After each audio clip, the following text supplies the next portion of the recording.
Hi friends, ಎಲ್ಲರಿಗೂ ನಮಸ್ಕಾರ. Welcome back to my YouTube channel Tasty Tales by Mala. ನಾವು ಇವತ್ತು ಮಾಡುವ ರೆಸಿಪಿ ಶುಂಠಿ ಕಷಾಯ.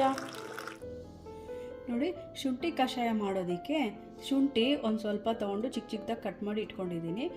ಧನಿಯಾ ಈ ಸ್ಪೂನಲ್ಲಿ ಒಂದು ಹಾಫ್ ಸ್ಪೂನ್ ಧನಿಯಾ ತೊಗೊಂಡಿದ್ದೀನಿ, ಒಂದು 20 ಕಾಳು ಮೆಣಸು, ಒಂದು 1/4 ಟೀ ಸ್ಪೂನ್ ಜೀರಿಗೆ, ಒಂದು ದೊಡ್ಡ ಸ್ಪೂನ್ ಬೆಲ್ಲ.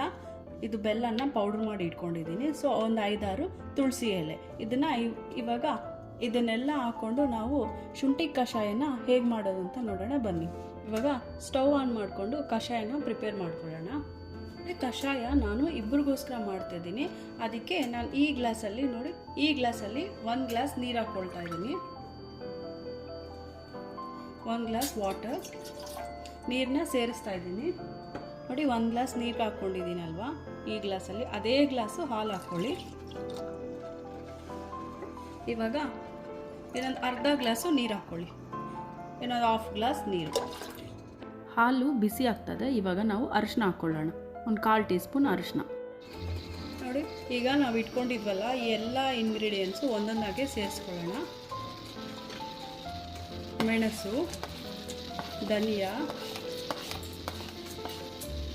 ಜೀರಿಗೆ, ಬೆಲ್ಲ, ಶುಂಠಿ, ತುಳಸಿ ಎಲೆ.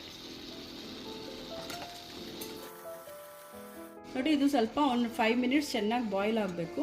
ಅಲ್ಲಿವರೆಗೂ ಒಂದು ಮೀಡಿಯಮ್ ಫ್ಲೇಮಲ್ಲಿ ಇಟ್ಬಿಟ್ಟು ಚೆನ್ನಾಗಿ ಬಾಯ್ಲ್ ಮಾಡ್ಕೊಳ್ಳೋಣ. ಈ ಶುಂಠಿ ಕಷಾಯ ಸೇವನೆ ಮಾಡೋದ್ರಿಂದ ಕಾಮನ್ ಕೋಲ್ಡ್ ಏನೇ ಇದ್ರೂ ಇದು ಕಮ್ಮಿ ಮಾಡೋಕ್ಕೆ ಹೆಲ್ಪ್ ಮಾಡುತ್ತದೆ.